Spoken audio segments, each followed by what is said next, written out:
come up off the road for safety, but also so that you can hear me. Are we doing one group or two? Just one? Okay, good afternoon. My name is Martha Louise Rayne.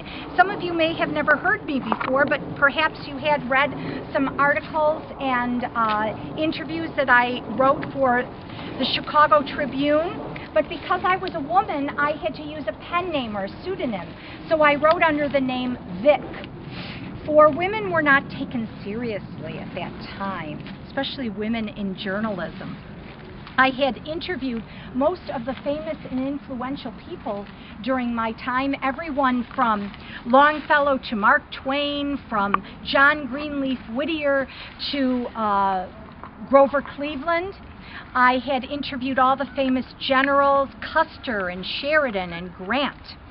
And as Laurel said, I don't really consider myself that much of a heroine, but it was pretty heroic, some of the things that I did during my day. It was hard for women, not only in journalism, but in general. I was married at age 18. I gave birth to 10 children, although only 2 of my daughters survived to adulthood. My husband, Robert, was a wonderful man, but everything he tried his hand at was unsuccessful. And because of that, I became the sole breadwinner for the family.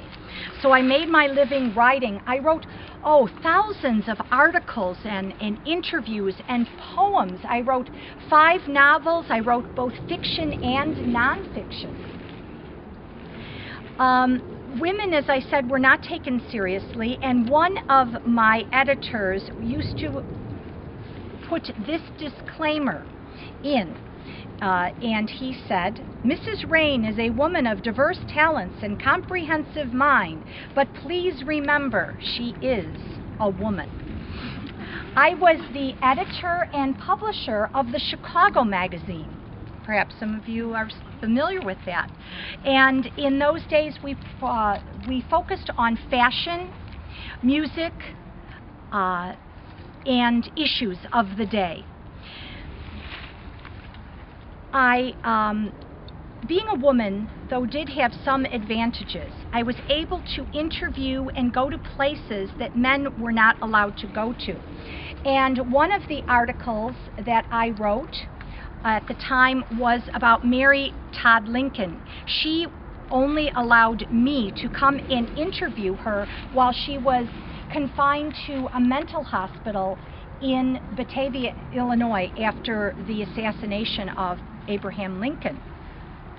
When readers read that article, they were outraged, and so that article and I were both influential in having Mary Todd released from the asylum. I was also able to interview and photograph members of the Beecher family during a much publicized adultery trial of the famous preacher Henry Beecher. I came to Oak Park many times and spoke on issues of the day such as immigration and women's rights. And I spoke at the home of the politician Henry Austin, at his home that was in Austin Gardens, the park that some of you, I'm sure, are familiar with. And as I said, I didn't really think I was that heroic, but many said they would help me in establishing a school for journalism, but they never came through. So I went ahead and established that school myself and came up with a curriculum. And I thought it was important not only to have a school for journalism, but a school that allowed women to become writers, to be educated. So I hope that you will go today and look me up, go to the library and look for some of my books, such as this one called Against Fate. This was written in 1876. This is an actual copy. And this book is called A True Story. So a true account of a young girl who comes to Chicago against her mother's wishes and what happens to her. Oh, I've been reading it. It's quite fascinating. I have. Who comes here and all the things that happen to her while she's in the big city. And you can find still some of my books not only in the library but even online. So go to Amazon.com and look me up. Thank you for being here today.